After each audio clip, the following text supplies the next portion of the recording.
light for mission launch. It ain't a Friday if there's no roll call Friday, huh? Nope.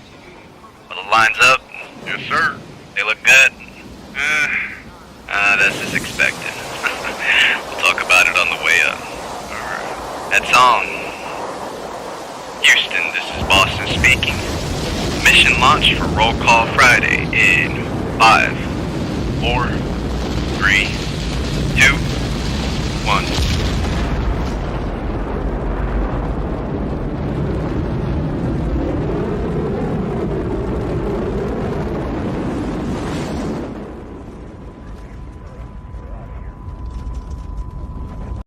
The Bostonian is Matt Perrault. This is our city. The book is Dave Sharapan. Pay him. Pay that man his money. Together, they are the Bostonian versus the book. You covered! You covered! 12 covered! Follow the show on Twitter at Boston versus the book.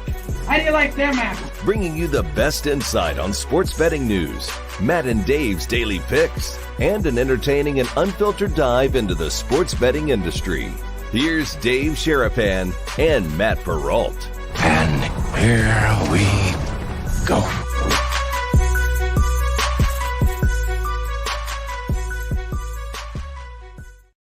When I was growing up, there was a thing called breakfast at Wimbledon. They wanted you to watch it early. Now you get BVB, a BVB breakfast. Good morning, everybody. Welcome into an early version of the Bostonian versus the book. He's Dave Sharapan. I'm Matt Perrault. Josie Meyer says, I won't be hyped up. I'm going to be talking slower than normal. Come on, bro. It's Roll Call Friday. Think I'm talking slow? I don't talk slow on Roll Call Friday. We can come out with both barrels going. Friday. Man, how are you, Dave? It's a special day for BVB. Live on YouTube and Twitter. Sports Grid replay as always. Trying to breakfast Roll Call Friday. And a later afternoon Roll Call Friday, a brunch. Ooh, I like that. Roll Call Friday. It BVB happens brunch. every single week. You go to sleep Thursday and you wake up Friday to all the tweets, everybody's notifications going on. Sonic today, though. What in the hell is Sonic doing? Are you phenomenal. kidding me? You're talking about breakfast at Wimbledon. I mean, they serve strawberries and stuff with that breakfast. And cream, yes, very much so. Cream, right? Like kids, you don't know. If you don't know, go Google breakfast at Wimbledon. You'll see a picture of strawberries and cream. A lot of things happen in the morning, kids. You got to get up early. Early bird gets a worm. All that stuff. All of it happens right here. What I say? Early bird gets a worm. You're giggling. In the whole way of a lot of things happen in the morning, and early bird gets the worm would I be. love the morning title shots. Always did. Wake up with the sunrise. Everything wakes up with the sunrise, and everything happens early. Starts off the day. Didn't do that today, but that's okay. I still like those morning title shots. We got a morning show. We got all kind of stuff to do today. Boys are in the chat dropping dimes, nickels, names. It's chats. unbelievable. I mean, it's starting to chats. get. I'm going to have to get a separate screen just for the chat during the show. If this continues, What's on your phone? Can't. Thank you guys. On your phone. I know, but I can't have it interrupted with texts from other people not selling us stuff. You know what I'm saying? Yeah. I don't want anybody selling us stuff while we're doing the show. I know the panel is today at 1:00. I don't need a reminder on my phone while I'm doing the show with the chat that the panel is today. I will be there, and I ain't wearing a suit. People say dress for the job you want. Ooh. I figured it out. It took me a lot of years to figure it out. Uh-huh. I never wanted to be a fucking suit. Sorry, Will. Early, I forgot to say sorry, Will, before I did it. But I guess I never wanted to be a suit because I wore the fancy suits for a long time. I did all that stuff. And then I went to Curacao and I said, I don't think I can wear a suit. Then I came back. They said, you still got to wear a suit. I'm like, I'm not sure. 2023, I'm 100% sure of one thing. I don't think I need to wear a suit anymore. Do you? I like wearing suits for occasions, not for work. I had a guy played football for the Steelers in the NFL, Randy Grossman. Mhm. Turned out to be a good friend of my dad. My dad was his best man. Wow. Played in the NFL, had 4 Super Bowl rings. We used to go to lunch every day. And I asked him, he was a financial advisor after his career was over. Nice. Smart. He said, I wear this suit like I wore my uniform on Sundays. He said, I just put it on because that's what they make me wear, and I do my job. It doesn't mean anything. I just wear it so I don't have to hear crap or get fined. And I said, that makes perfect sense. Sure. I mean, I like wearing suits when it's the occasion to wear suits. Like, I like dressing up. I like looking nice. Yes, I absolutely. like going to events. I like either black tie or wearing suits to whatever is appropriate. But it loses that specialness when you're wearing it every day. And a lot of our guys who listen and watch the show wear it every day. You know what I'm talking about? God bless them. There's suits you guys wear when it's time to go out on the town or go to a wedding or go to an event. And then there's work suits. My dad used to say, I've got 3 work suits and I got 2 nice suits. And the 3 work suits were just, he rotated them through, different dress shirt underneath, different tie. And it was, you know, you make 5, 7, 8, 10 different outfits doing that way. But he had 2 nice suits that you only wore and broke it out when it was important, when there was something really special going on. And yeah, I mean, I've been fortunate in radio. I haven't had to wear suits all that often, but I have had to wear shirt and ties a ton. I mean, when I was in Alabama, I did morning shows, and I would put the tie on for my 9 o'clock Monday morning sales meeting after I did 3 hours of radio. I would go in at 4, be on the air at 6, go 6 to 9, and at 9, go upstairs and go into a sales meeting from 9 to 10. And then from 10 till the rest of the day, I was out there selling my radio show. So I know what that's like. I know that feeling. I don't like ties. I've never liked ties. I love ties. I don't like ties. I like dress shirts. I don't like ties. Yeah. It's too constricting. Well, are you excited for today? Excited. I'm excited every day. For the panel? This is something different. You don't do this every day. You don't go up on a panel to be asked questions about, can you all get along? And you know that panel is full of people who do not get along on Twitter. So like you're walking into, it's almost like the oxymoron named panel. Can't we all get along? Yeah, these 4 people, Jeffrey Benson throws more bombs every day than anybody in the industry. I tell him stuff all the time privately. And I saw him yesterday as we got Hoof Heart Ed signed up. He used the name, guys. We didn't have to. It wasn't even a convince. We just sat there, and Ken was like, "Okay, so it's Who Hearted." We went, "What? Wait, no, you're using it." I was like, "Do you know what happened? Did you watch the show?" He's like, "No, what are you talking about? The guys want to use that name." It's like, that is so wild. Yeah, it's like I'll send you the clip of the show. Sometimes we say stuff we don't even know why. We talk about the universe working for us and against us, and things say. And I know the kids know stuff. They say it. It comes to us in so many different ways. Yesterday we said signing up with Ken. He's signing up entries. I hope he uses the name Hoof-Hearted. He used the name Hoof-Hearted. So we got to relive that whole thing, laugh. But I saw He's so right, though. Could you imagine that in the Twitter, YouTube age? If that actually was now, if he did that race call now, he would be on ESPN. Like he would have been, they would have played it like he wasn't on ESPN, but he would have been even more so. That clip would have been legendary. It still is, but it's less, it's grainy quality from not Horseman's Park. That's Iowa. That's Omaha, rather. Iowa's racetrack is I forget the name of the it's somebody tell us the name of the racetrack every weekend there. I can't remember what it is right now. It's in Ankeny, Iowa. Dang it. It is. Someone will find it in the chat. Look at the horse track in Ankeny, Iowa. It'll kill me when I hear it because I know it begins with a P, I think. Anyways, yeah. Benson said to me, "This is our last day to be friends with that panel tomorrow." Uh-oh. I said, "What are you talking about?" Uh-oh. He said, "We can't all get along." And I said, "Yeah, you're right." I said, I put my arm around him and I said, "Me and you will be all right." Yeah. I said, I'm good with you. Everybody else, you're good with me. I said, I can't speak for everybody else, Jeffrey, but I said, I can't wait because I think it's a lot of hopefully, I don't want anybody to get defensive. That's where it'll get uncomfortable. That's going to happen. I'm rooting against it. That's going to happen. Someone's going to say something and it's going to get, A nerve will be struck. The question will be, what will be the response when a nerve gets struck over an hour conversation? Right. I mean, look, I was FaceTiming with Madeline as I was walking into the D. And so I was talking to her after our first day of school. So I'm walking in to meet you at the D. And Benson's walking out. And I go, Jeffrey, what are you doing? He's like, I have to work, unlike you. I say, and Madeline's like, who are you talking to? And who told you don't work? And I was like, that's Jeffrey from Circa. She's like, oh, tell him I don't like that place. It's like, she's so mad that she can't go in Circa. And she's like, can I go in the D? I'm like, yes, you can go in the D. She's like, okay, I like that place. Like, it's almost the same people, Madeline. It's just Circa's 21 plus. And she's 9 years old and she's pissed off about it now. It's like this kid, I keep on telling her, you're going to be pissed off at 15 and 16 when you can drive. Prairie Meadows is the name. Thank you. I knew it was a P. Dang it. Thank you, Whitrock. Prairie Nice job. Meadows. Prairie Meadows. Yes. That's where Ken Miller had the call for Hoof-hearted. Heart Ed. 3 words. Hoof as it's spelled, heart as it's spelled, and then ED.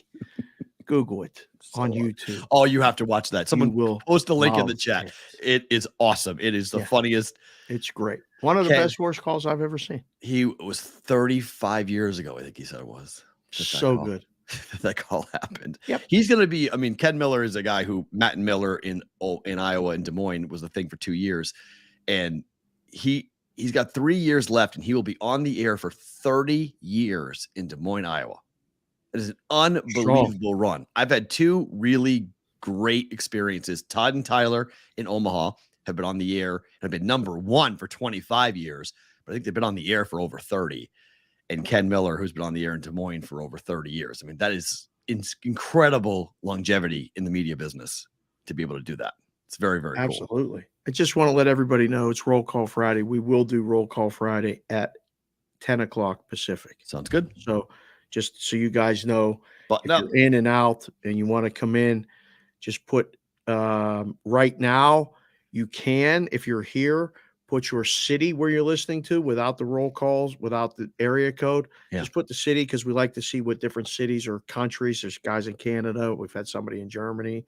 But we dropped the first. What is this? Joe C. Myers is watching the show live. We moved the show time. Yep. Joe C. dropped the fin. Thank you, Joe C. Thought I'd go ahead and throw out the first hashtag super chat of the day since I don't get to watch the show live that often. Thank you, Joe C. That much appreciated. And then scrolling down, this chat really flows now. This is great, especially on Fridays. Big business with a 5-0 spot. Thank you, sir. I'm hyped all the way up. RCF. Rangers play tonight. Bushi's return to San Francisco. Cowboys play tomorrow, and I'm headed back to the city I grew up in for a baby shower for my best friend. Nice. All is well. Very cool. That's awesome. Good stuff. And then, quick shout out at the top to everybody's going through something.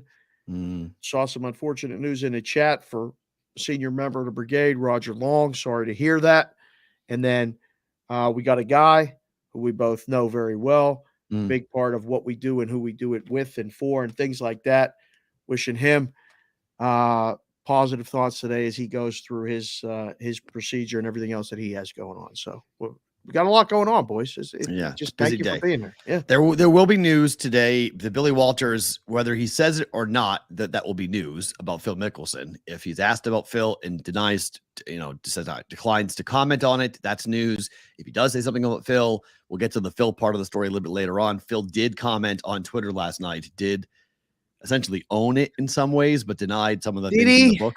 I mean, he denied the report about the Ryder Cup, but he owned the fact that he did have a gambling problem, and the numbers are probably accurate of him betting $1 billion. So that was, for me, that was like, okay, he did actually do that. So he did have. Did you see what Rory said? Yeah, Rory threw massive shade at him. I mean, Rory hates. I am here for Rory McIlroy going scorched earths on every live golfer and have a real golf rivalry. Sign me up. I've always liked Rory. I think he's been asked to do some things that he is very much angered by. And look, I'll say this right now. It's 9:10 Pacific time on August the 11th, Friday, August the 11th. Live in the PGA Tour will not merge. Oh, That is not that is not going to happen. no. No. Jay Monahan, whenever you go and say, I had to take a leave of absence because of the anxiety I'm suffering through because of the Live Tour and the PGA merger, and I can't handle it, it means you're going to hand it off to somebody else, and that person's going to unravel it and say, yeah, we're not doing this.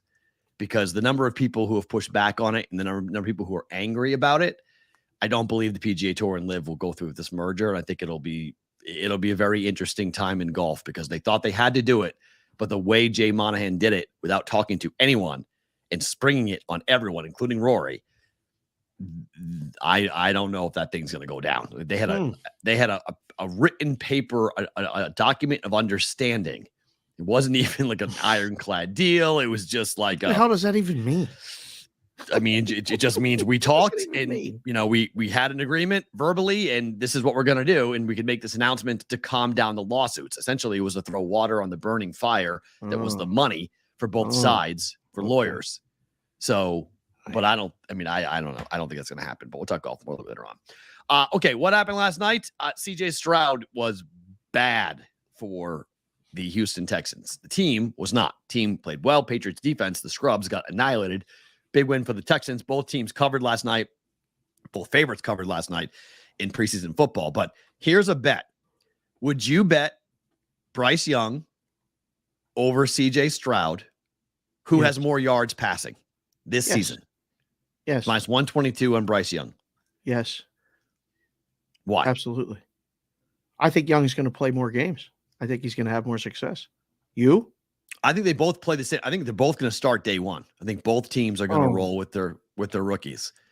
Because, Case Keenum being a third string quarterback is somewhat ridiculous. The guy's been in the league for a long time.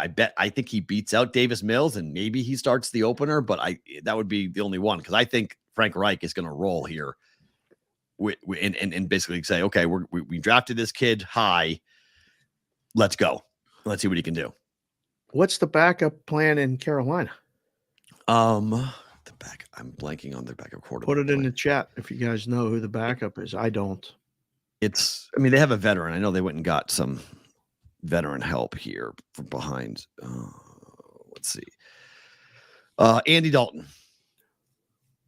Andy's only playing if Young gets hurt. Andy Dalton's not beating out. The job is his. So I want the guy that has a veteran backup who's there, told, understood, you ain't playing ever. Unless he can't physically get up off the ground or move his arm. The weapons for Carolina, Adam Thielen, DJ Chark, Hayden Hurst, Chenault, they've got Hubbard even, Miles Sanders. They've got weapons to catch the ball. Carolina's offense, we saw it last night. Texans, they've got a couple of that tank guy's going to be a player for them. He's going to be fun. But for the most part, I'm not high on that offense for the Texans. So I think it's a bet I actually would make. I think Bryce Young will wind up with more passing yards than CJ Stroud. In fact, CJ Stroud to lead the all rookies in interceptions is probably a pretty good bet. Again, you're handicapping number of games too. I don't know who's more likely to get hurt. It doesn't matter to me. I think CJ Stroud might. The sizes and because all of this the other line. Stuff. That's all that matters. Good quarterbacks have gone to bad teams and never had a career because of it. Right. Bad quarterbacks have gone to good teams and made a life because of it for themselves because of that. I think Bryce Young is going to have more success this season than CJ Stroud is. That's minus 122 to throw for more yards. Yeah. The only other thing that you try to handicap there is, are they going to run the ball that much more in one place or the other? I think, Dameon Pierce is going to be the workhorse for that offense for the Texans. They're going to give him the ball a ton. So I think the Texans probably run the ball more than the Panthers will. Another reason there. If you're looking for reasons, there's many reasons. It's just that number should be higher. I want to make sure that's the right number. Minus 122. Yep. FanDuel. You can go in Bryce Young over CJ Stroud for most passing yards this season between the two of them. Minus 122. I don't like telling people what to do or what to bet or how much money to bet and all that other stuff. There's a lot of people in this space that would much rather do that. That's for them. But that's a good bet. So I put it up. I agree. Yep. That's a good bet. I mean, after I know watching it last night, I was like, okay, one, your offensive line is not great. Two, CJ Stroud got intercepted on base defense for the Patriots. Like it wasn't even. I didn't watch one play of the game. I didn't even see highlights. So Yeah, I'm basing mine off looking at that number and then going, I know I saw them both play, and I like them both. I want them both to be successful. I think both of them can be successful in the NFL. I really do. Mm-hmm. Bryce Young is a baller. I think him protected. Yeah, is and there's going a question. To be really successful. It's a question though. I mean, it's both these teams are bad, but Nico Collins, Tank Dell, Robert Woods, John Mechie III, Noah Brown, Dalton Schultz. It's an okay group. It's not Thielen, Chark, Chenault, Hubbard, Sanders. I mean, Jonathan Mingo, Hayden Hurst. I just think there's more weapons on that Panthers offense, and you have an offensive-minded head coach. D'Amico Ryans is a defensive guy, so like it's going to be a different situation. So to me, I'm far more interested in watching this offense for the Panthers. I mean, some people think the Panthers are going to win the division. They think that they got a shot to win the division. So I don't think the Texans have a realistic shot to win the division. So I think Bryce Young to throw more yards than CJ Stroud. I like it. I like it a lot. Unfortunately, the Iowa betting scandal continues. 7 players were arrested and charged yesterday in the investigation by the DCI, Department of Criminal Investigations in Iowa, including the starting running back for Iowa State. And the first time a player was caught betting against his own team, a defensive lineman for Iowa State bet against the Cyclones. He bet Texas to beat them. Iowa State won 30-7. So not a very good bet there, but Iowa State's off the board. At least they were an hour ago. Their win total is off the board. As a book, what do you do with this? Because now the starting quarterback and starting running back are now out for Iowa State, for a team that already was lacking in talent and had a tough year last year. I mean, it's not like you have clamoring for betting Iowa State. So you're not going to have too much other than guys, like we call them the board washers. I used to call them the cleaning crew that are coming in to clean up any bad numbers that you may have up. They take it right away and make sure it's shined up real nice for you. Now they got bots that will assault you and do it. Mm-hmm. So that's the only people looking to bet this. You may never have to put it back up. How do you make a number? I don't even know who's playing. All the starters gone. I mean, how's that affect them? I have no idea. There's 3.5. Throw it up. Go through the schedule again. Now you got all walk-ons. I mean, it's like that movie Necessary Roughness. Did you see that movie? Yep. Kathy Ireland is a kicker. Are you kidding me? I will say this. Northern Iowa will beat Iowa State this year, and they may actually be favored by the time this is done. Trying to get the Iowa State people riled up? No, I mean, I'm just saying. Northern Iowa has beaten Iowa State when they've been good. Northern Iowa has a quarterback. This is why I love having people come to town. I sat with Ken Miller and I said, let's go through Iowa State. Tell me about these players. Break it down. Right. He's like, Iowa State. Sorry, Will. He said, Iowa State is fucked. Like they're just absolutely in the, and Northern Iowa has a Michigan State transferred quarterback, and they're going to Ames with every intention of taking down the Cyclones. And I think he told me the line was 3. I'm looking right now. I couldn't see it. If you guys in the chat can see a Northern Iowa at Iowa State on the 2nd Is that the first game? Week 1. It always is. Yes. Iowa State and Iowa play Northern Iowa. They alternate back and forth. And week 2 is the Cyhawk game. So I thought the schedule was always built for Iowa State. So what's the date? 9-2. I'm doubting it's up. I'll be stunned if it was up, given they pulled the win total down. So the game's got to be down.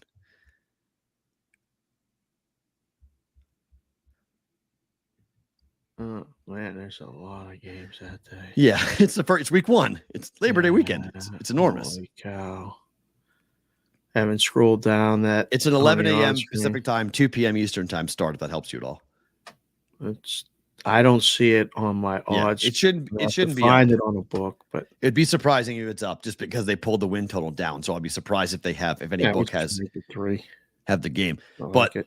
Northern Iowa is going to beat Iowa State, and then they're going to lose to Iowa at home. They're going to start 0-2. They go to Ohio in week 3. Could lose that game with all backups and walk-ons. Potentially, yep. And then they've got Oklahoma State at home, at Oklahoma, home for TCU, at Cincinnati, at Baylor, home for Kansas, at BYU, home for Texas, at Kansas State. Holy crap. They could win 2 games. They could win 0.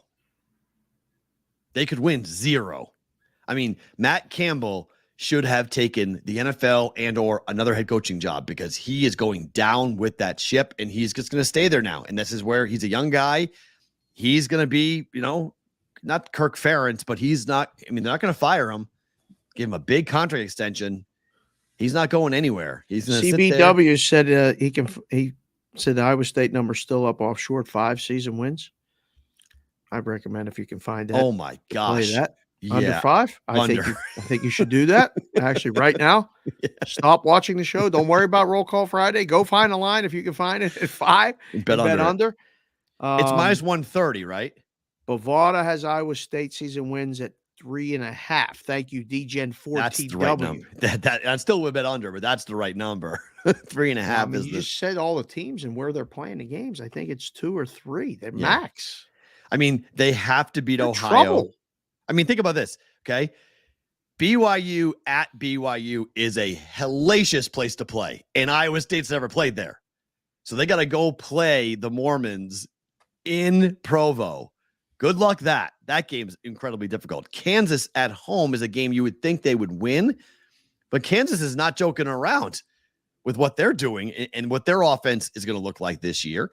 They're not beating TCU at home. They're not beating Oklahoma on the road. They might beat Cincinnati, but Cincinnati is no joke either on the road. And at Baylor is also really tough. They're not beating Texas at home, and they're not beating K-State on the road. I mean, where are the wins for Iowa State next year? They're just not there. So this is a really rough thing when you've got multiple starters that you've depended upon. I mean, Matt Campbell, your starting quarterback, you have a redshirt freshman now, I believe, that Iowa State's going to play, and your best offensive player, the running back, has now been taken down. He's out. Good luck. That's a rough spot to be in. And those people love football, right? I mean, starting quarterback, starting running back, starting offensive tackle, starting defensive tackle, starting tight end. Goodbye. They're in big trouble. That sounds trouble. like big trouble. I mean, the good thing is in college, there's 2 or 3 kids usually behind that will just step right in, but young. Season starts in 2 weeks. Yeah, young. Like this young, just young. happened. Yep. This is okay. I mean, it's just like a kid blowing his knee out, and you just have to figure it out and do it. So at least they have a 2-week head start. Wow. But anything more than, I think, 3 or 4 season wins is a massive success. According to the affidavit obtained by ESPN, Brock, the starting running back, made 1,327 online wagers totaling more than $12,050 under a DraftKings account associated with a non-athlete. His wagers included 3 games in which he played in against Iowa, K-State, and Texas Tech. Brock, who allegedly made 13 wagers in Iowa State basketball games, has been held out of Iowa State's preseason practices this month for undisclosed reasons, and we now know why. So they are. How do they know that? How did they know that kid's account, and he was using his friend's account? How do they know that? They have an inside mole who's telling everybody everything. They got somebody to talk. You don't know. Oh, you do know because you geolocate the phone specific for the account. Mm-hmm. Okay. You say this guy's been doing it, X, Y, and Z, and then you find out who it is, so and then you say you grab the kid. You've logged into this account 1,185 times, but that's not your account, right? What are you doing? I'm putting bets in. Why? I mean, the problem is another one of these kids for Iowa State, again, used his mom his mom's DraftKings account to place 70 wagers on Iowa State basketball games and 288 mobile and online wagering, totaling more than $1,262. Using his mom's account, another guy. So it was his phone in his mom's account. But his mom's account. Is that a problem? Huge, because it's underage betting. Oh, he's not 21. Not 20. Both these kids are 21. So these are underage. These are kids betting with their mom's account. Just like same thing with Deckers. So essentially these kids, their parents opened up accounts. That's the problem. Sure. It's the underage betting on the games too. It's underage betting, but it's also the kids. It's not the games they're betting on. They're betting on Iowa State athletics. Okay, so that's two different issues, though. Two different charges. The reason why they're coming so hard is because they're not 21. I mean, correct. The kids have been told you're not supposed to bet on the games. Kids bet. That's part of the problem. But it's not, because that's who they're marketing to, because they're all the ones coming up and they all use their phones for everything. And, you know, all the sales pitches that we've heard and listened to constantly, they will tell you what books are trying, what customers they're trying to get. Mm-hmm. But then they get them and they're using their parents' accounts and they're not 21, and then they get in trouble. Then they're the ones they're talking to. They're the ones they're advertising with on college campuses and betting on college sports. But they play college sports, so they can't bet. It's very confusing. It's very hypocritical. It's very So the first, because I can't understand, I didn't until just now, why they were coming so hard. This DCI was coming so hard at this. You've told me this about Iowa. There's people there that probably don't want no gambling going on at all. This is not the youth. The youth are doing some gambling, and now look at everybody doing it. Oh, everybody who voted against the Iowa law, the bill to legalize sports betting, is sitting back and just going, victory lap, huh? I told you. Like they're all doing that. So like this is a victory lap for people who were anti-gambling in the state. And the thing that Iowa State and Iowa fans are asking loudly around social media and beyond right now is, why us? Why are we in the barrel? Why is this everything a drip, drip, drip of Iowa State athletes? Where is it in Michigan? Where is it in Illinois? Where is it in other legal states? And we're starting to see it. I think we're going to see it soon, where we're going to get more investigations being done. But clearly, Iowa got tipped off, and they had either one, multiple. They pulled the right thread. And when they pulled down on it, the whole damn dress came off. And it was Emperor's New Clothes. And now that's why it's being done the way it's being done in Iowa. It will be done somewhere else. It will be done in a different place at some point. When? Don't know, but at some point. It's terrible for everybody. There's nothing good that's going to come from this. Well, the hope is you make examples of kids and it doesn't happen again. You make examples where parents know, stop giving access to your kids to betting sites. Right. Or just make it go, or legalize and have it be 18. The other angle is Tyler Wyatt in the chat right now. I don't know why. I don't know. Someone had a question and they put Tyler's name in there, and I can't see if Tyler's in the chat. I can't see what he's saying. I don't know if he hit his own. No, if he's in the chat saying something, because they're responding to him. Maybe they're responding in the Discord channel. What's the Discord channel? bvbshow.com. Do guys do that? Do you guys watch the show and communicate in the Discord channel while we're doing the show? No. Do you know that? No, you usually don't do that. Okay. Let's see. Tyler is in the chat. He's right below SoCal. He's right below SoCal. Yeah. Tyler said, IP address is how they're doing it, how they're finding it out. He said it's not a crime to bet on or against your team. And then they're going back and forth with him about that comment in our show chat. Yeah. I don't see it. I used to book half of Tennessee basketball games in the early 2000s. I don't know if he wants that to be out there like that, but it is now. Right.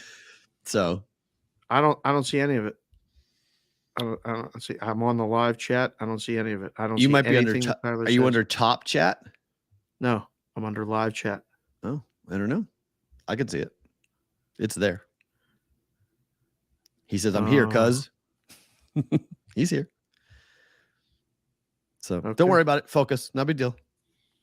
He's not blocking because Tyler has a lot to add. I like Tyler gave us the ish, and I can't see. One of you may have accidentally blocked each other. It's happened to me, Sonic said. I don't even know how to do that. So I right, know I didn't do it. By mistake, you may have hit something by mistake. So you wouldn't see his stuff because that's like on Twitter. If you block somebody on Twitter, you don't see their stuff. It's the same thing. How do you unblock someone? We'll figure it out at a different time. Okay. Not right Go. now. We'll figure it out later. Right. The 4 remaining Pac-12 schools are in a really big problem. And I didn't really know much about this until this morning about the buyout issues that are going on right now for them. I don't know if they're going to find a home. I mean, the Mountain West Conference right now is essentially saying, we don't really align with you and we're not really all that, even though idealistically there's a geography fit there, that there's potential that they may be out of luck. I mean, Oregon State and Washington State, they may all break up. Stanford and Cal, they may have to go find their own deals and not be a group because of how much money is right now from a buyout clause perspective. It's insane how much they've got to pay. If you wanted to jump out, Mountain West schools, if they jumped $34 million each, if they leave the conference before summer of 2024, $34 million. $34 million for what? To leave the conference. That's the penalty. To leave what conference? Mountain West. They leave the Mountain West Conference. It's a $34 million poison pill that kicks in. So you can't form your own. You can't form this specialized like San Diego State and SMU and Boise with the 4 teams that are left over. You can't do it because it's insane. The AAC schools have a 27-month notice that must be given and a $10 million exit fee. That can be negotiated, but there could be a larger buyout to get them out early, but that's on the contract that's there. According to the Wyoming athletic director, Tom Burren, talking to a podcast in Wyoming this week, he said, you'd have all the basketball units, current media rights to negotiate. The Pac-12 has a $50 million liability to Comcast, and I don't want to take part in any of that. All of that would have to be addressed. They're not going to have a war chest to go rebuild with. I mean, it is highly likely the Pac-12 officially will die at some point this season. And the conference that was the Pacific Coast Conference to the Pac-12 Conference, they're not saving this. This thing they killed this conference. It's dead. The question is just going to be, what do you do with their automatic qualifier status? And is it the Power 4 now for the new playoff versus Power 5? Oh, who gets that spot? Maybe nobody. I'm just trying to think who gets that spot. ACC is still in the conversation, but they could be the next to get pillaged, and then it's a Power 3. And this takes effect next year. Correct. It's like, doink. Here we go. Wow. So if you're a fan of Oregon State, Washington State, Cal, or Stanford, I feel for you guys because they are entertaining the idea of leaving football on the sidelines and having the Mountain West Conference take everything else. All academic sports, all Olympic sports rather, will go to play in the Mountain West Conference.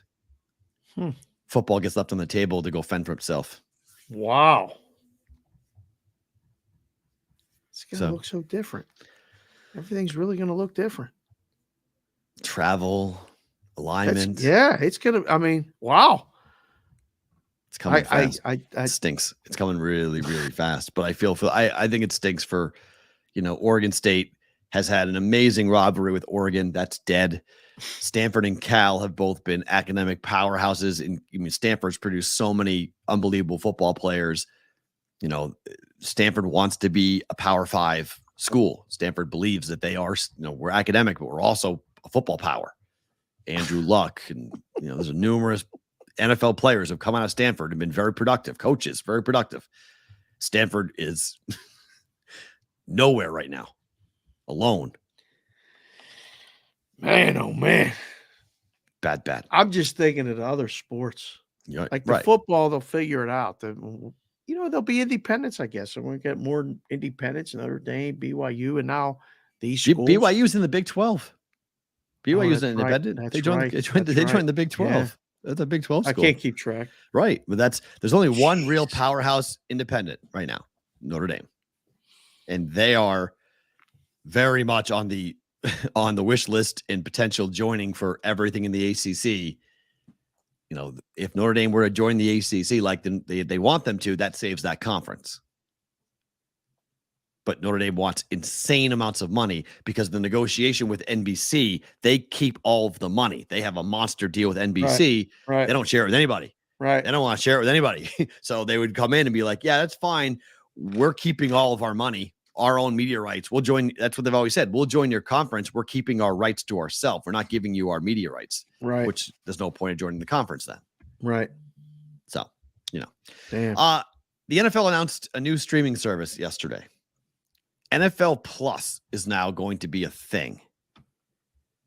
Does this land with anybody? Because this is not the Sunday ticket on YouTube TV. This is another thing you would buy to be a part of it. Will you buy NFL Wait Plus? a second. What? This is an addition to? This is $50 a year, $7 a month to get live and local primetime regular season and postseason games on mobile or tablet. No. A live stream of the NFL Network, live out-of-market preseason games. No. The NFL Red Zone. Oh, that's $100 a year. Sorry. So it's all the features of what I just read, plus you get the NFL Red Zone for $15 a month. Is the Red Zone going to be on our TV, on our cable? No. This is the only way to get the Red Zone? Yes.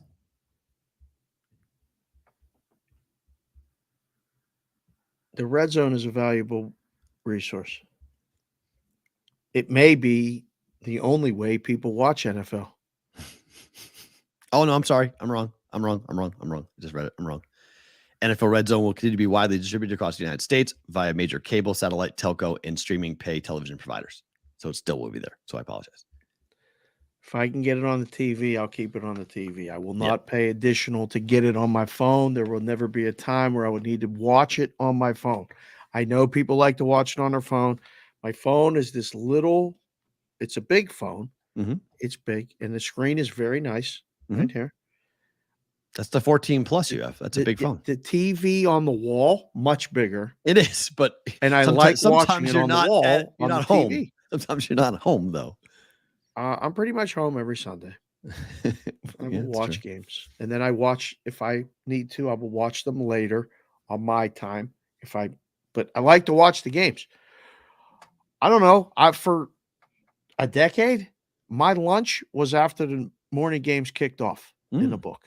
It was handle the rush, games kick, go get something to eat. I never watched the first half of the early session, ever. And then come back, do the half times, and watch rest of the day football. I love watching the afternoon session. There's too many games in the morning. True. A lot. And there's a true. lot of junk games in the morning. Yeah, but that 8-box, that Octabox is so pretty. You like that? I don't just like it. I live for it. Man, oh no, you froze right when you were delivering that line. Look at him like this. Why don't you check? So come back. Hello. Snap your fingers. Sure, you're back. Okay. You like the Octabox? I live for it. Really?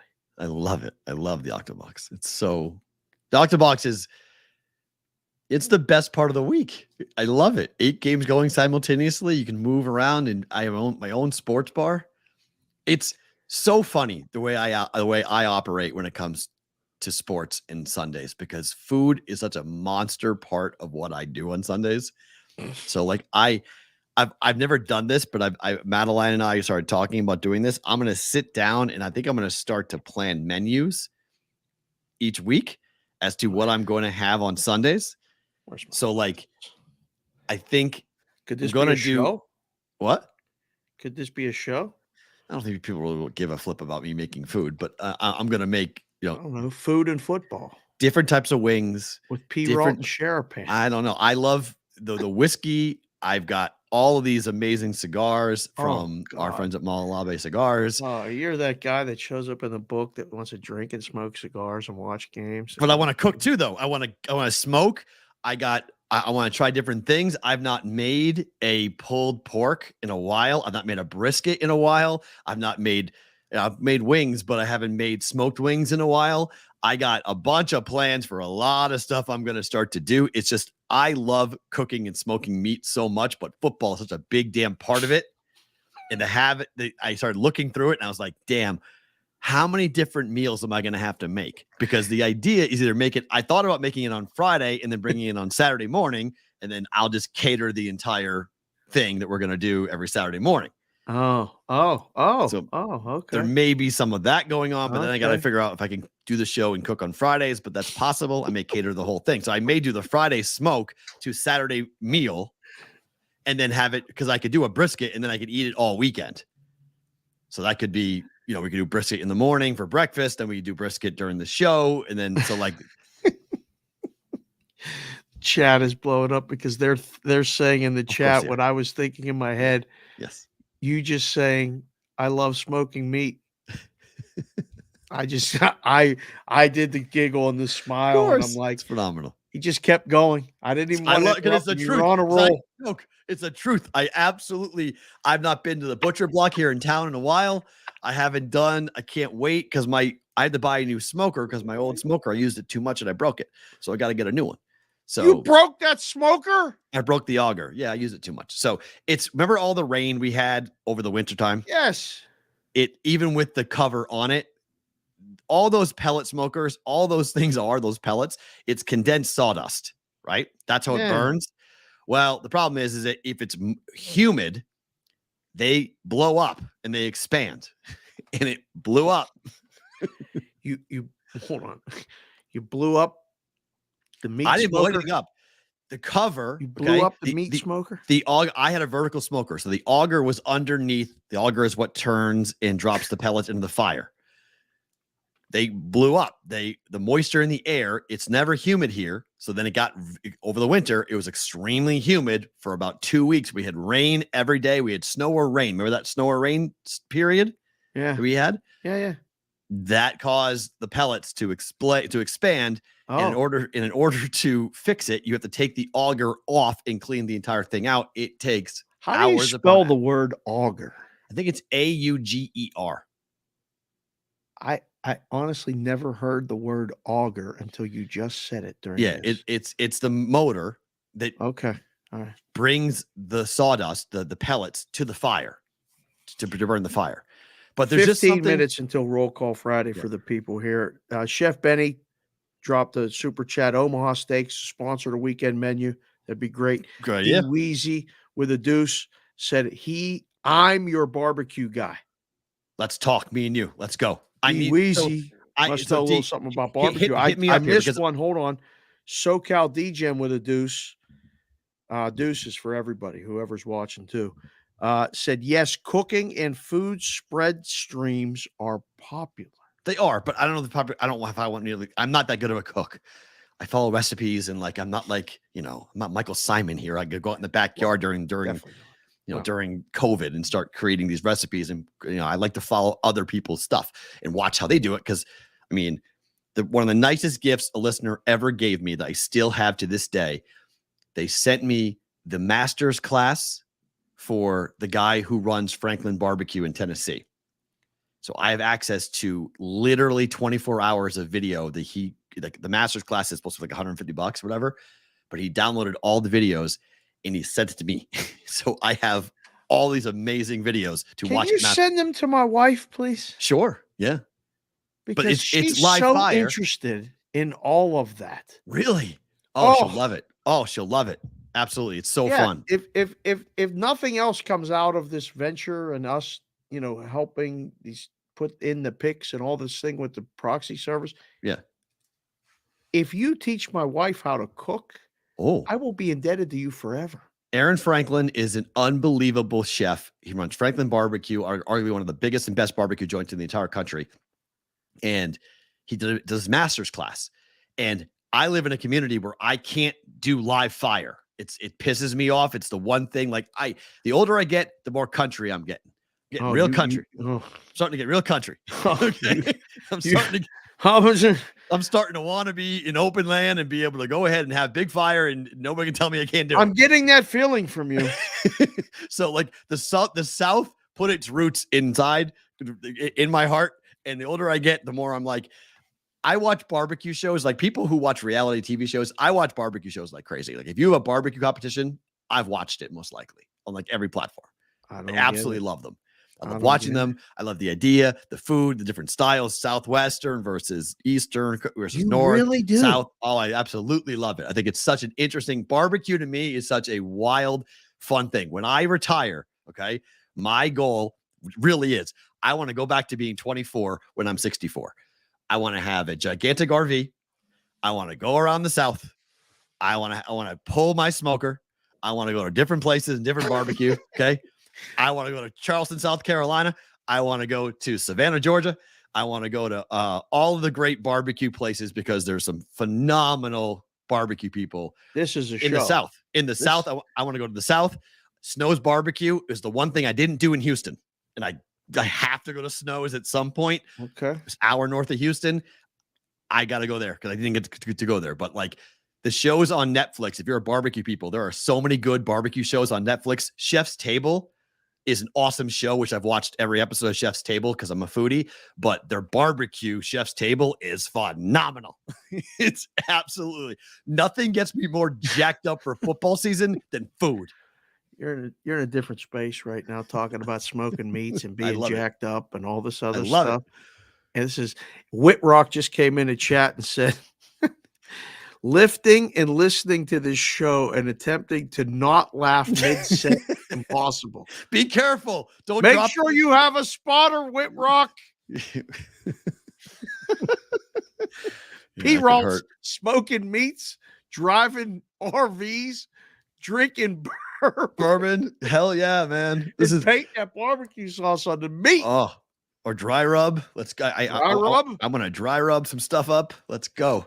Slather. There's a zillion things that you can put together. There's so many sexual references with barbecue. Goodness. It's unbelievable. Barbecue is like all of it, you know, spicy, dry. I like where your head's at. I ain't never been to these places. Gosh. On your return tour, I 100% am going to sit there and eat all of the stuff you're cooking.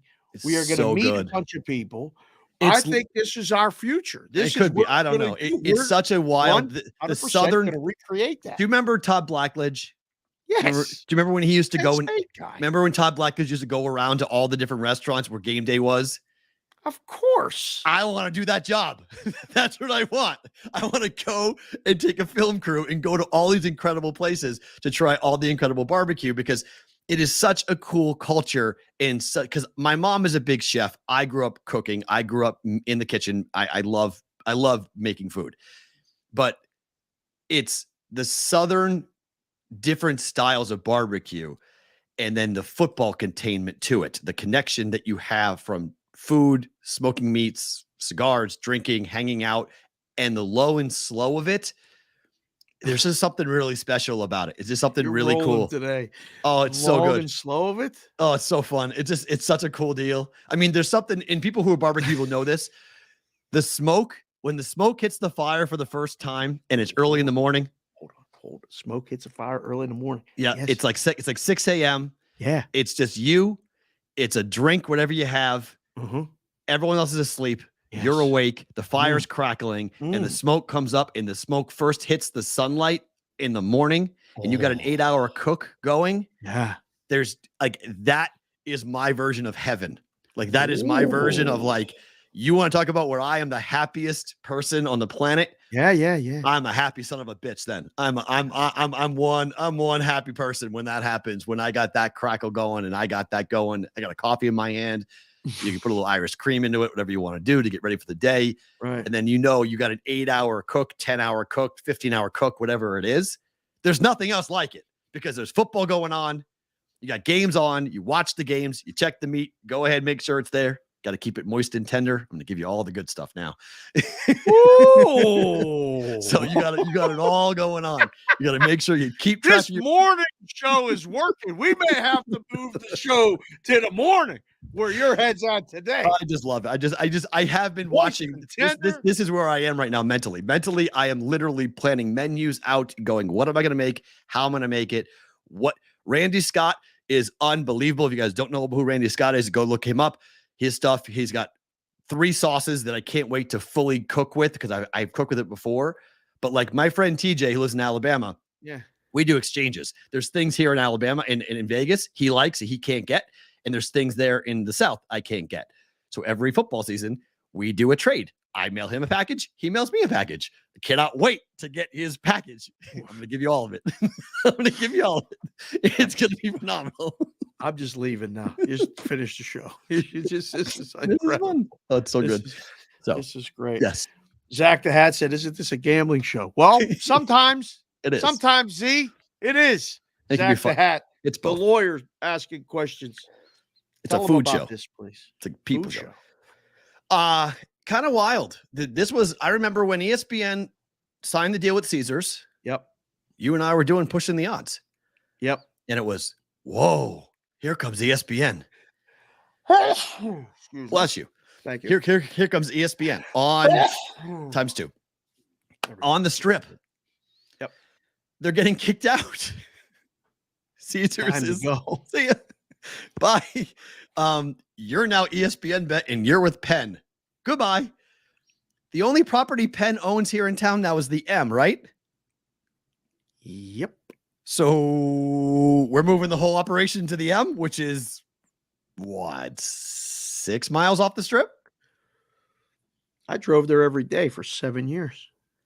I know it took me a long time to get there from up northwest part of town. Did they put a studio in there? So ESPN's not going to broadcast live from Vegas anymore? Question. Maybe. Because we thought that ESPN might broadcast out of the DraftKings studios. That ain't happening. That ain't happening. Yep. So the headquarters for DraftKings, that won't be an ESPN studio. Caesars ain't putting them there. Goodbye. MGM's not putting them in there. Goodbye. The only property they have a tie to now is way off the Strip. So, I mean, that's a big change. They're leaving Vegas. What about our friends who work for them? Are they leaving Vegas too? I mean, we do shows for people that we live here, and I think that's right. I think it might end up like that, right? Look like this. Yes. It might end up like this. I don't know. We're going to have to ask. Thank you guys for saying bless you in the chat. I appreciate that.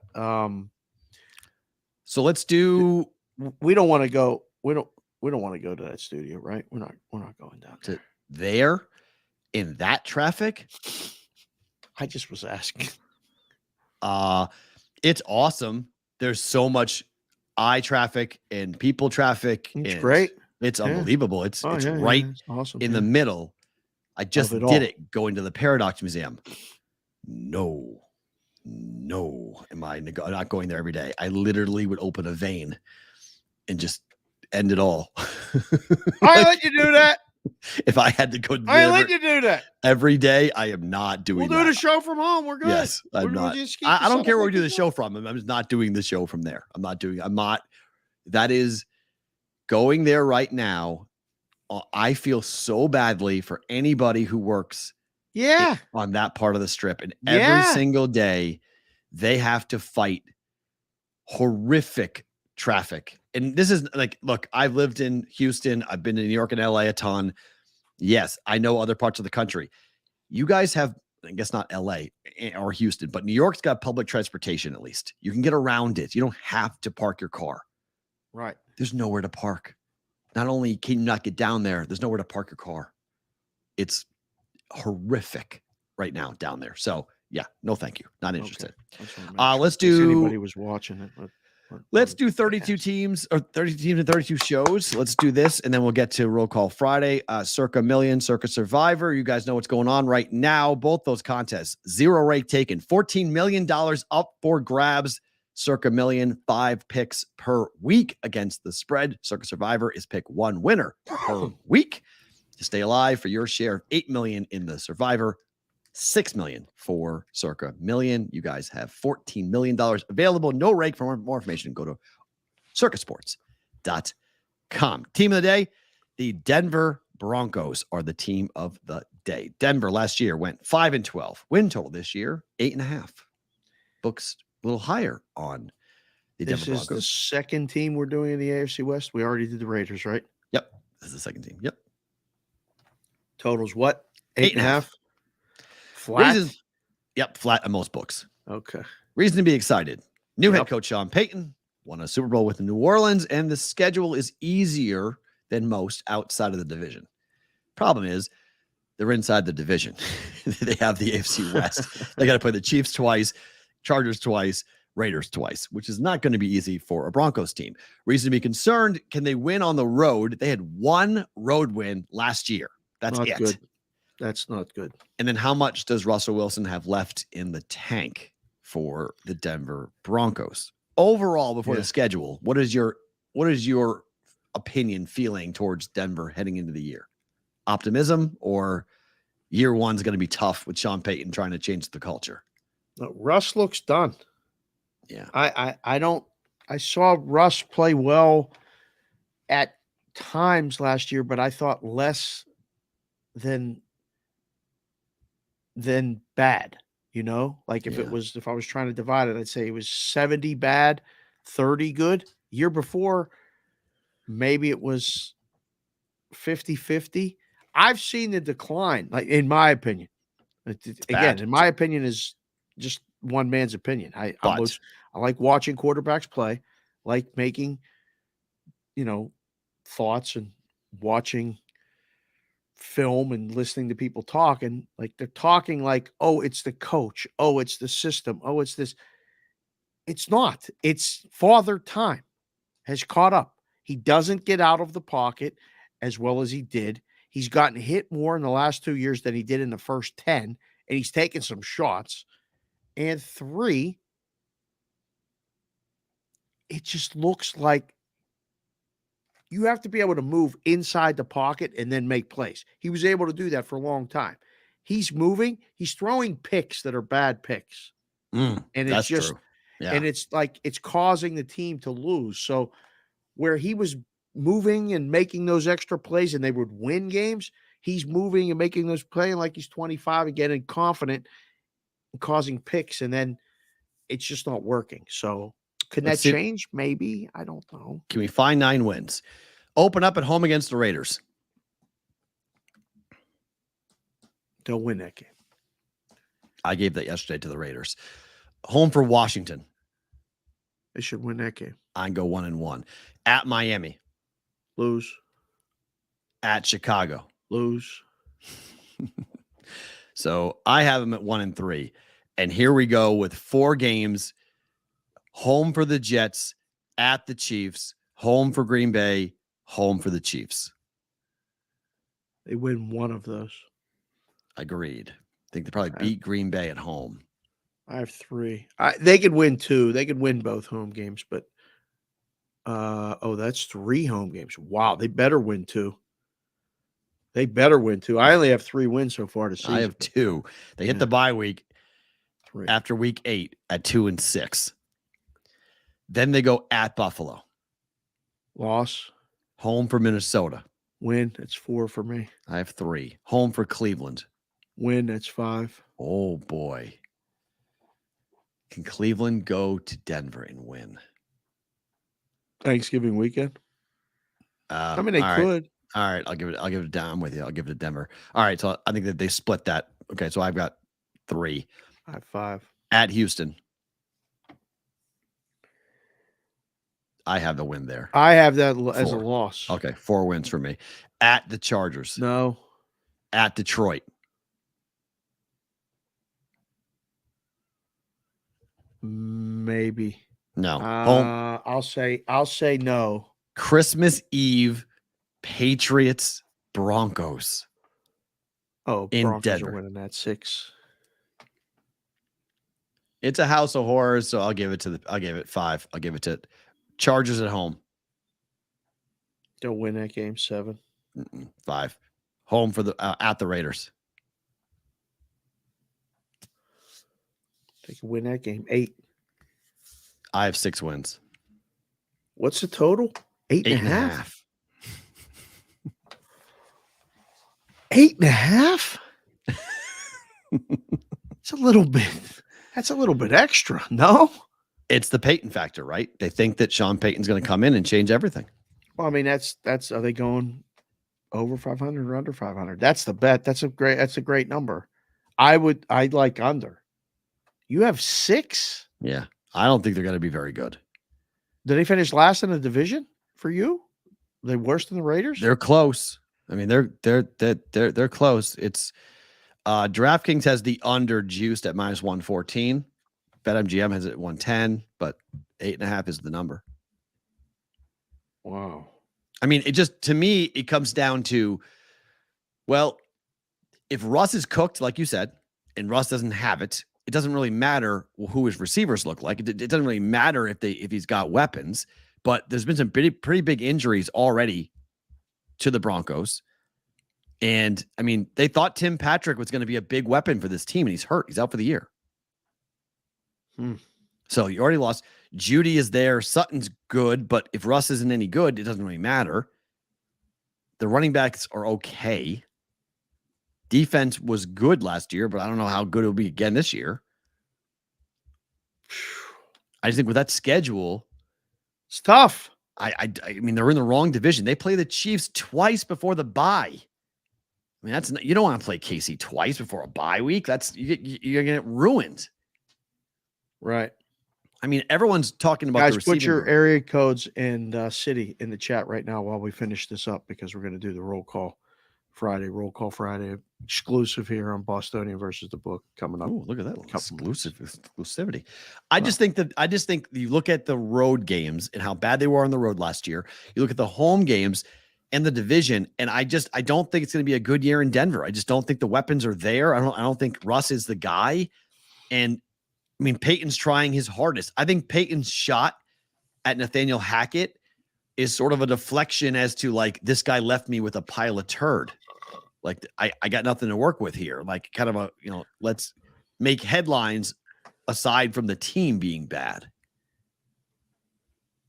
8.5 just seems way too high to me. I think it's a good number because it feels like it's 8 or 9. Okay. I think the ceiling, though, is like 9, like maybe 10. What's the basement? 6, right? I mean, this is that every number. I mean, they won 5 last year. 1. It could be 5. They lost every coin flip game. Every one. Okay. Why can't they lose everyone again? Sean Payton's supposed to be a better coach. He's worth at least 1 win. Probably so. He won't make those stupid calls like kicking a 75-yard, 7-yard field goal. He's not going to do stupid things like Hackett did. So I mean, you would hope not, right? Yeah, you hope not. Jeez, I don't know. They have a great home field advantage. They absolutely have it's a hard place to play.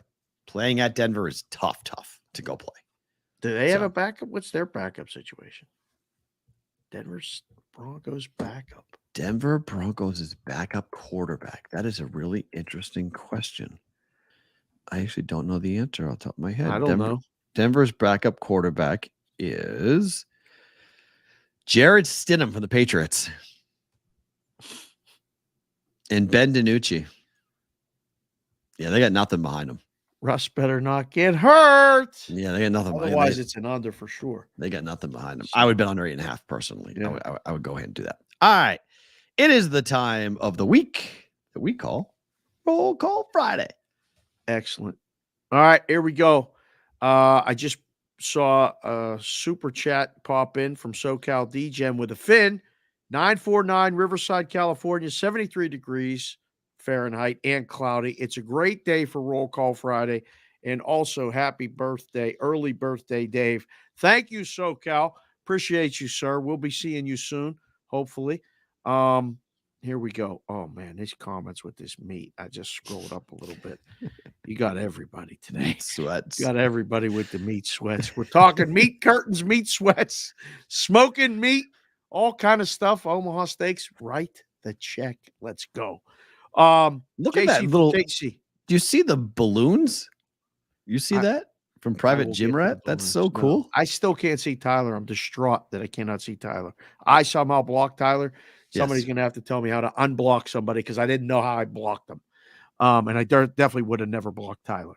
He's a big part of the show. Tyler says, I'll chill trade houses with me. I can live in Tennessee and he can live in Vegas. I think I really do think I will have some type House of swap for a weekend. There you go. Yeah, I will have something like that. Zach the Hat, 705 Peterborough, Ontario, Canada. JC from KC, 216 Cleveland, Ohio, 77 degrees there. Whitrock, 319 Iowa City. Michael Callow, Michael K, see you working, sir. Thank you again for signing up for the service. Yeah. He's in the 319 as well. D Weezy, Chargers to finish second in the AFC West is plus 270. I think that's the best number out there. Joseph C. Myers, 210 San Antonio / Fort Sam, Houston, Texas. Currently, originally from the 931, which is Clarksville, Texas. Maybe Joe C. Myers knows a little something about the barbecue down there. He knows a lot about a lot of stuff, and he's doing a hell of a job with this Angels thing. Pierre Chevalier, 613 on Ottawa. Oh, that's Ottawa. Sorry. I almost said Ontario. Roger Long, 765 Clinton, Indiana. Blue Spader, 702 Vegas, baby. Underscore the Adams in a 303 Castle Rock, Colorado. Ochoa, you know what he's doing in a 760 Escondido, California. Taking the kids to Legoland as a last Friday of summer gift out there. Enjoy Legoland. Never been. We'll get there at some point. CSW 315 Oswego, New York. D Weezy's in the 704 Charlotte. Overcast at 83 there. Vinny Konowinski 260 Fort Wayne, Indiana. Isaac Rice is in the 215 Philadelphia. 1098 76ers. I love that song. Thank you for watching the show. JPC the 4th 313 Detroit. GC Syrup. Have not seen GC for a while. Welcome back. We're going to get a lot of guys coming back that have been away for the summer, spending time with their families or just getting away from family and stuff to come back for the football. Lock back in. Click in. GC Syrup's in the 480, Scottsdale, Arizona. Daryl Stout, 507 Pipestone, Minnesota. I didn't even know there was a Pipestone, Minnesota, but thank you for coming and watching the show, sir. Matt Gentry, 480 Mesa, Arizona. B2 Bar Down, hanging always, 719 Colorado Springs. Lord of Wasabi, 757. J. Dow Betts, out of the suit game, but still looking fresh and good all the time. 410 St. Michael's, Maryland. Sam Licata, 314 St. Louis. He said got Man City -1.5 versus Burnley today. Eron Sean, 703 Centerville, Virginia. PB and Mrs. PB in the 941 Venice. Chef Benny, 401 Coventry, Rhode Island.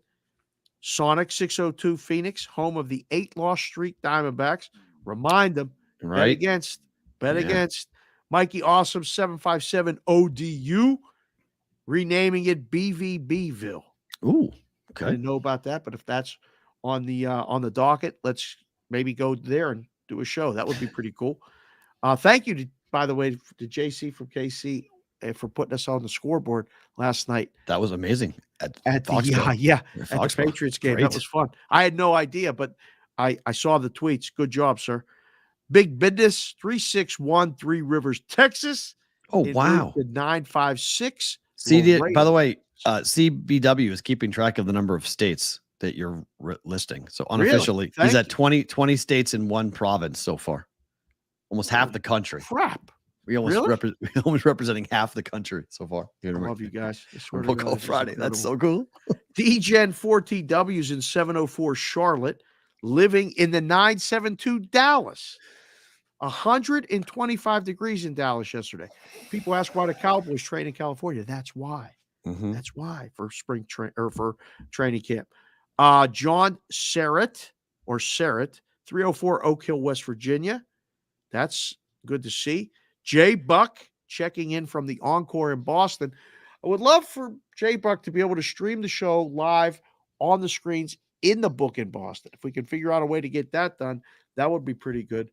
Speaking of Encore in Boston, boys, stay ready. That's all I can tell you. Stay ready. Okay? Just stay ready. We don't know when.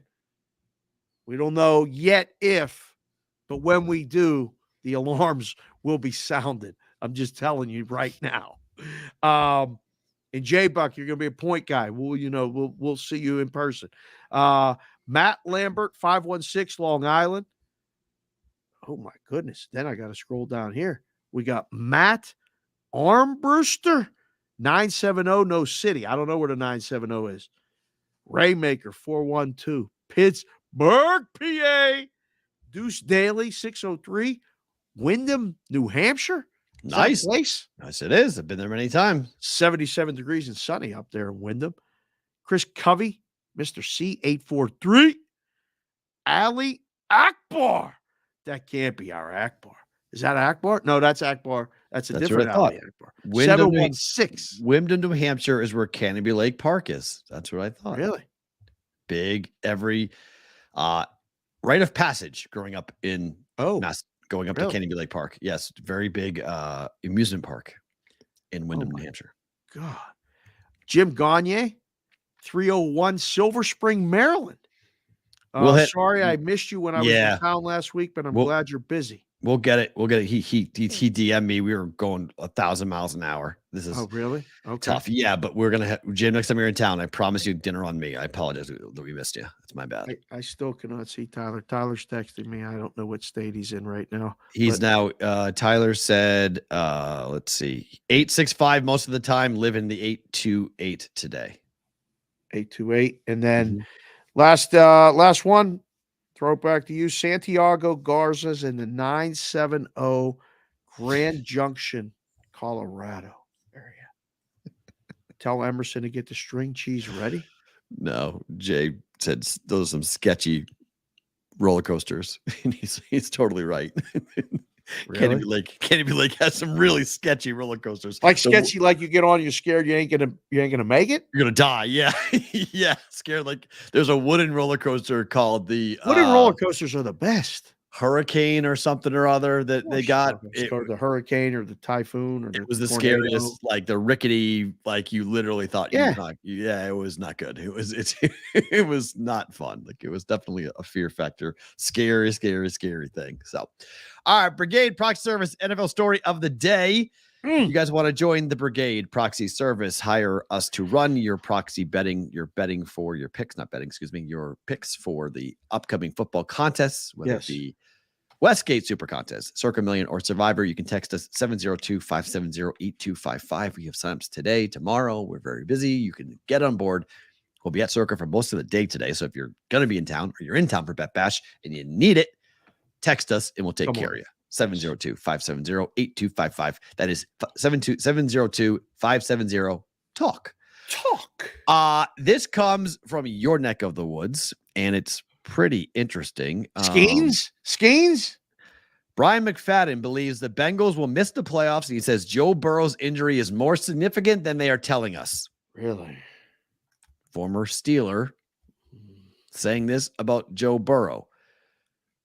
Do you subscribe, believe, think that this could happen, that a former Steeler is right, that Joe Burrow's injury to his calf is more serious? Because this morning, or I guess yesterday afternoon, at the media availability for Zach Taylor, they asked for an update, and he said, it's several weeks from when I told you it was going to be several weeks.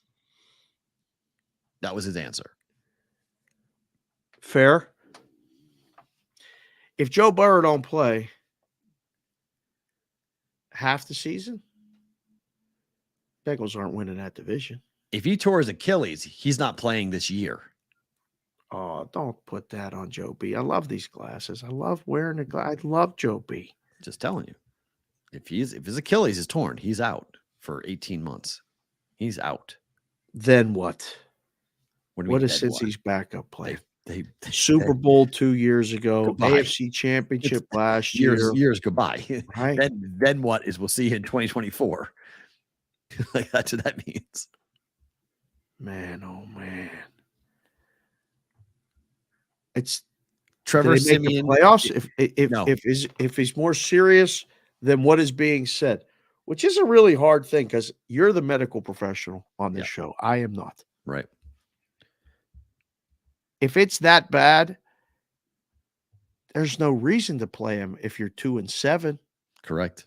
When you get to be, if you don't miss the first 9 games and you're 2-7, 3-6, hey, Joe, come back and lead us to the playoffs. You got to win every game. It becomes a lost point, right? Like where you're just like, I am really close. Oh, really close. What? Ravens to the Super Bowl. What? Ravens to the Super Bowl. Ravens to win the division. Ravens to the Super Bowl. I didn't see that one coming. You just hit me right across the face like that. Wow. What the shit are you talking about? Sorry, Will. Just telling Ravens to the Super Bowl? That's not on the rundown. Nope. You didn't put that in the notes. That has nothing to do with Joe Burrow's injury. It has everything to do with Joe Burrow. It's the Ravens to win the division. It has everything to do with this. It has everything to do with this injury. The path is being laid for the Ravens. The Browns are going to be better. Did our friend Kevin put you up to this? From No. the book? He's I'm so excited about the Ravens season. He should be. tells me every Baltimore day. sports. We're always looking at different sports on the come up, and Baltimore sports are on the come up. The Orioles are going to have an awesome fall, and the Ravens are going to have an awesome winter. I think Baltimore is going to have a really, really fun couple of months with what's going to go on here. I think Lamar's back to MVP form. I think the contract is gone. They got him weapons now to throw to, and the defense is going to be there. If Burrow is hurt significantly. Were you out late last night with Baltimore people or something? No, What are you doing right now? Just telling you what I think. It's just how I see what's happening. I think you have two very competitive teams in each league, in each sport, that I think are going to make a lot of waves. I think it's going to be a lot of fun to be in Baltimore this fall. Inner Harbor is going to be cooking. Are we changing the name of the show to the Baltimorean versus the book? What the is going on right now? I don't like The Wire enough to be able to call myself that, but I'm excited for Baltimore. I'm excited for the Ravens. I think that this injury, people are wondering who has the bigger impact from an injury here. Yeah, it opens the door for the Steelers to be better, but I think it really opens the door for the Ravens to be very much a big problem because everyone's been looking at the 3 teams, Bengals, Bills, Chiefs. And Lamar and the Ravens are just sitting there going really? Okay. Here they go. It's always a team you're not talking about when it comes to the NFL. There's always the team that rises back up. And I think Harbaugh strategies, then we should talk about them every day. Let's talk about them every day because if we talk about them, then other people will talk about them because they watch the show and then they talk about it. So this is a good thing. We'll turn this all around. We're going to talk about the Ravens a lot every day. Do you disagree? Burrow's hurt more Do you than he is. disagree? Listen, if I got to listen, it's bad enough that the Bruins were good all along and everything and blah, blah, blah, blah. The Celtics were good all along and this and that. If you declare on August 11th, 2023, that the Ravens are going to go to the Super Bowl and they even come close, you will be insufferable. Why? Will be annoying as hell. No. I will be way more insufferable when the Patriots are good. I'll be way more You don't annoying. have to worry about that because they're not going to be good. All right. That's fine. And they're not even going to have a winning record. I would be more Face proud of my Michigan to win the national championship bet. For God's sakes, that's not happening either. Okay, so But if it happens with the Ravens, the pain that I'm going to have to fight and feel because it cannot happen with the team inside of the division other than Cincinnati. Because Baltimore, I just don't like. You shouldn't like. But Cleveland, they're better than you. Will, I they're- fucking hate. But they're Okay? the Browns are going to be better. I just don't. I Stop. need to see a lot more from Watson before I can declare what the Browns are going to be. I don't know if Deshaun Watson has got. He don't know. If Watson goes back to being the version of Watson in Houston, the Browns are going to be a problem. They're going to run the ball on everybody. I mean, they'll be a problem.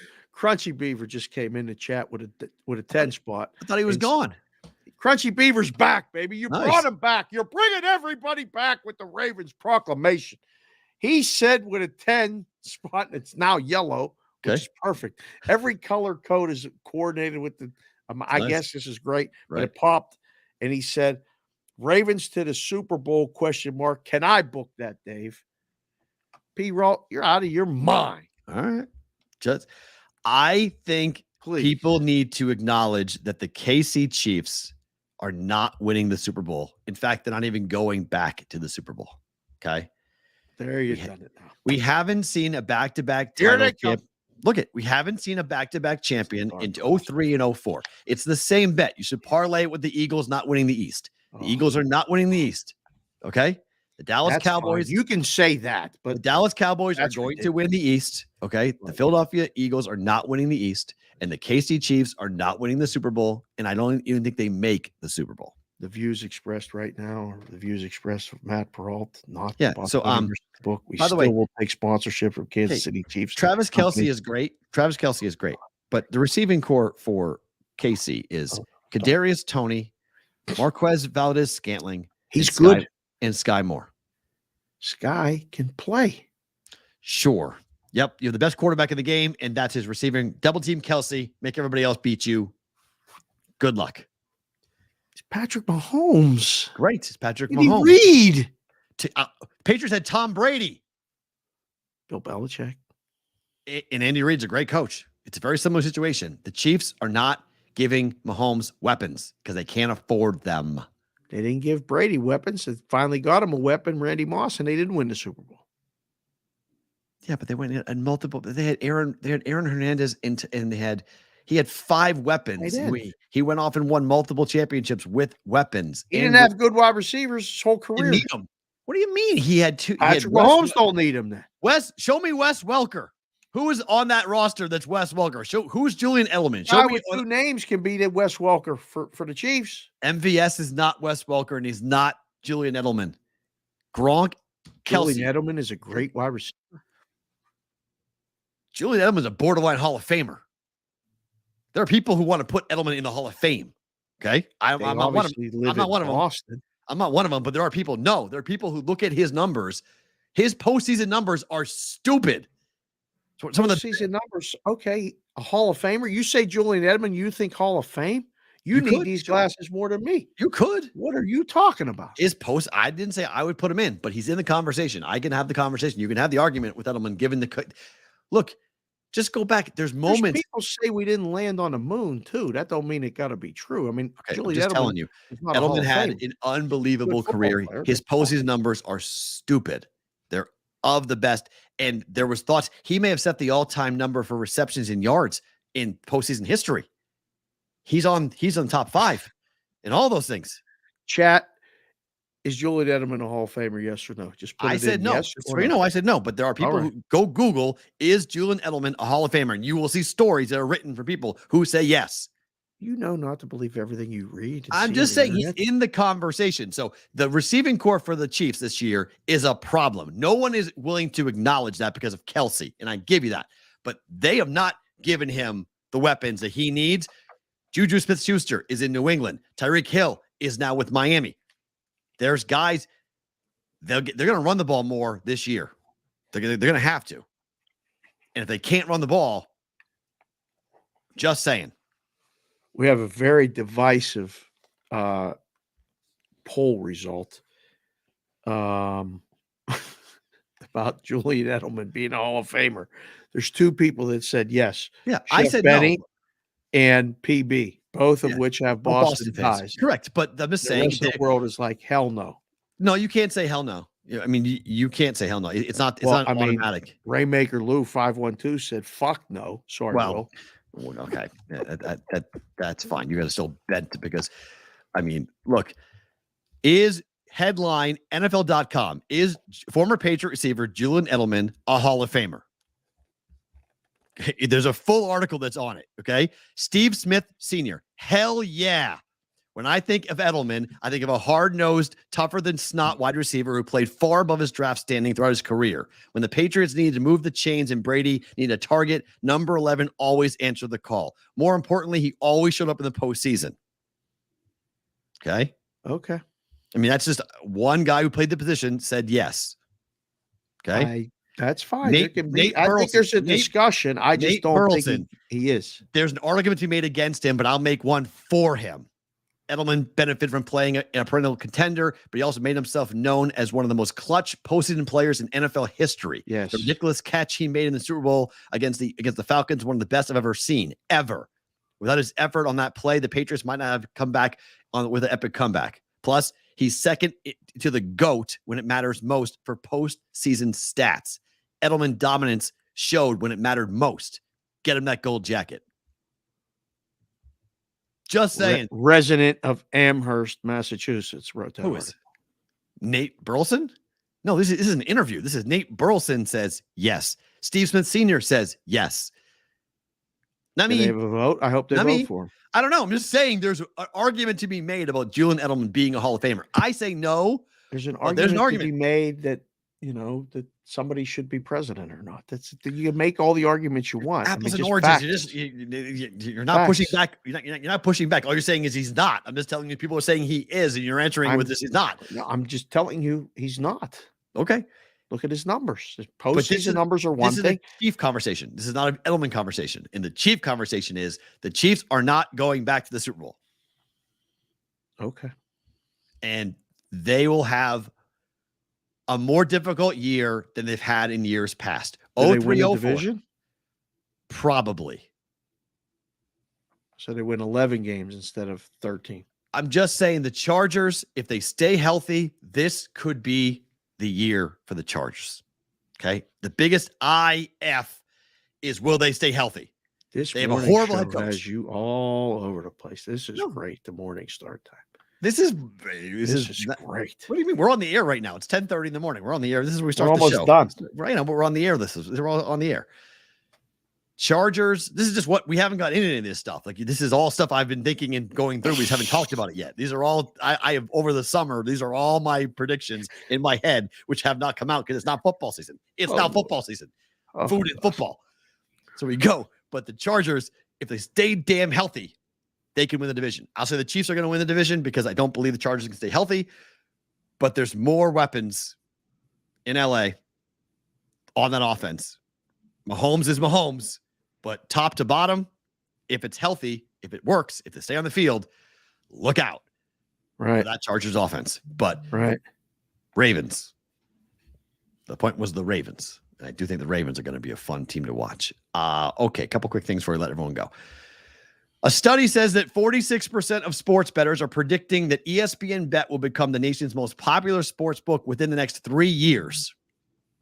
Agree or disagree? Read it again. A study that was conducted yesterday, came out yesterday, telephone study. I think it was 1,200 people. Okay. Of sports gamblers. 46% predicted that within 3 years, ESPN Bet will become the most popular sports book in the country.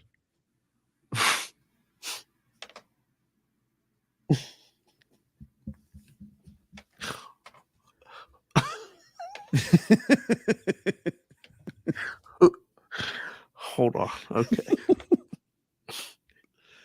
Who did they call? Who did they call? What do you mean, who did they call? Did they call my mother-in-law? No, they called gamblers. There's a number to call that you get gamblers when they answer the phone? I don't know. I guess so. It should be 570-TALK, area code 702. You can call that number. We'll tell you. Yep. I need to know more. Okay. One, who did they call? What time did they call them? Because did they call them at night? Because they had to have been born at night. ESPN's going to be the nation's most popular sports book within the next 3 years. Just starting a sports book right now? According to an online survey commissioned by Odds Assist. Odds Assist. Odds assist. Can they It's what- call me? They Call me. over 1,000 respondents Yeah. aged 25 or over. 25 or over. Well, that's good. At least I didn't call anybody under 25. It could have possibly been underage gambling, but watches ESPN. This is complete, sorry, Will, bullshit. This is unbelievable. Now you got me fired up. I'm going right from this show right down to the circuit panel. I don't want to fight with nobody, but when they give you these fake bullshit numbers and tell you we're going to be the most popular sports book within the first 3 years, why aren't you already? You're taking ESPN that's not a thing yet. ESPN hasn't come to react. I understand, but they are using the same software. Right. You've talked to a couple guys, seen the looks on their faces when they express that are actually trying to book the games. Right. Met another gentleman who's actually booking the games but doesn't have enough customers, has a platform that works well enough, and is taking big bets. Cannot grow the business. There are so many hurdles to go. Just because you slap ESPN on the side of it doesn't mean it's going to work. Who's booking the games? How many fucking times do I have to ask that question in the past 5 years? Who's booking the games? The guys in Malta? Really? Wait, no, the kids in Gibraltar? They're opposite the time zone. So when I have a problem here in the West Coast time zone, they're fucking sleeping in Gibraltar. I got to send a notice on Teams. When you wake up, call me. I got a guy who can't bet the first half. Oh, that's how this works. Oh, number one popular sports book within the next 3 years. I will bet over all of it. Okay? Good luck with that, Will. There's multiple shorts in there. Do you believe any of that? Oh no, dude. Not even. Oh, I'm fired up. I'm sweating. I feel like Perrault. I'm started to sweat. I got to get a shower and I got to get down there and talk to all these people and listen to Billy push a book. Oh my Lord, I can't wait.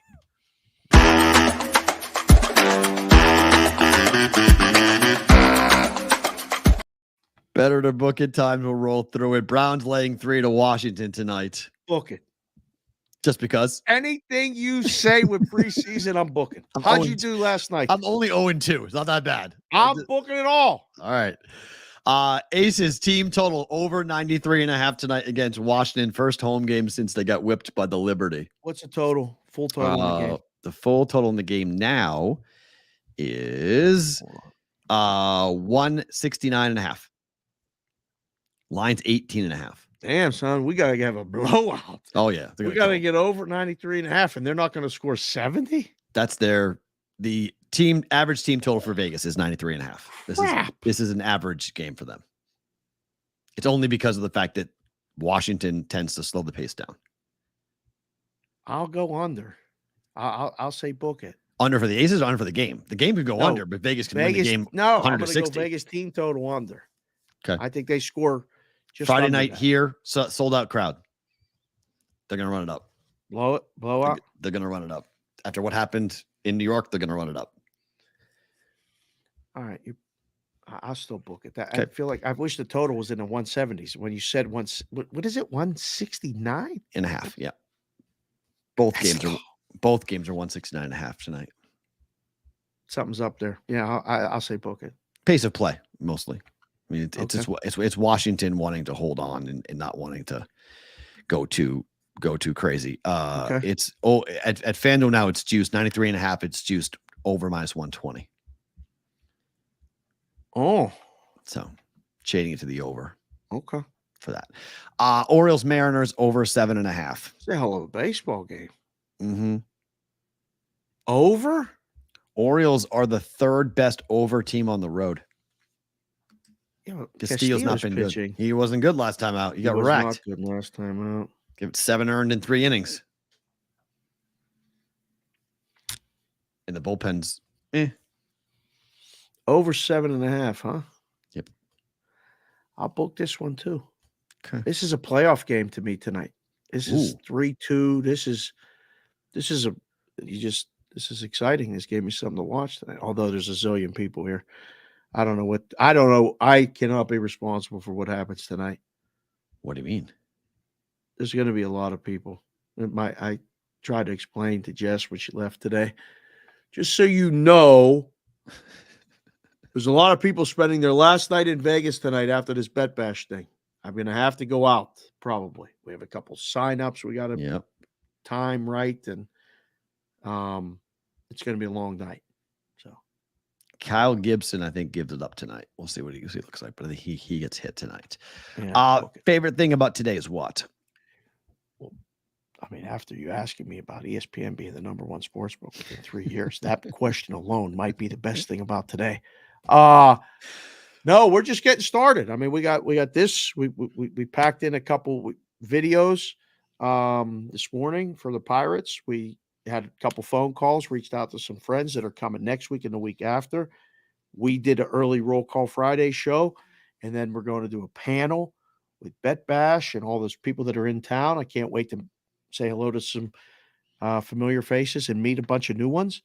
And then we'll be back to do Sports Grid. Me and you will swing it around this evening on the Sports Grid. Everybody's like, "Are you staying for the Hall of Fame induction ceremony for the Sports Gambling Hall of Fame?" I said, "No, we got to shift. I got to shift on Sports Grid." So we got a long day ahead. And we're having fun the whole time. Thank you guys for being here and watching. It's phenomenal. My favorite thing about today is that you guys, without us doing much, have taken this super chat thing and just blown it up. We didn't tell you. We didn't promote it. We didn't ask. This is not us asking you guys.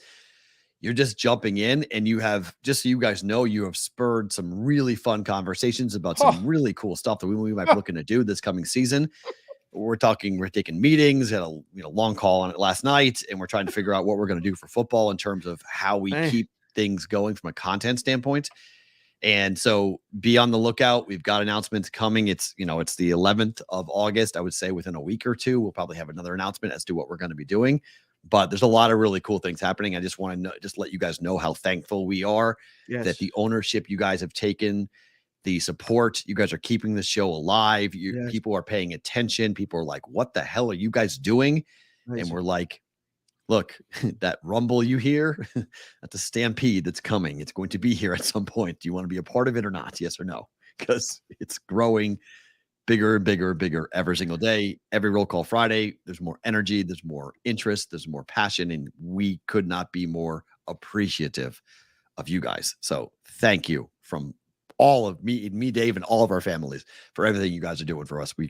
We're very, very touched. Monday's show could be fun because the recap of later today, baby, could be interesting. Maybe even later today, we'll recap this whole thing. He's Dave. I'm Matt. Follow us on Twitter at Boston versus the Book. We'll comment on the Billy Walters thing. And Dave's panel, I'll be live tweeting it coming up later today at Boston versus the Book on X, Twitter, whatever. Talk to you Monday for another episode of BVB.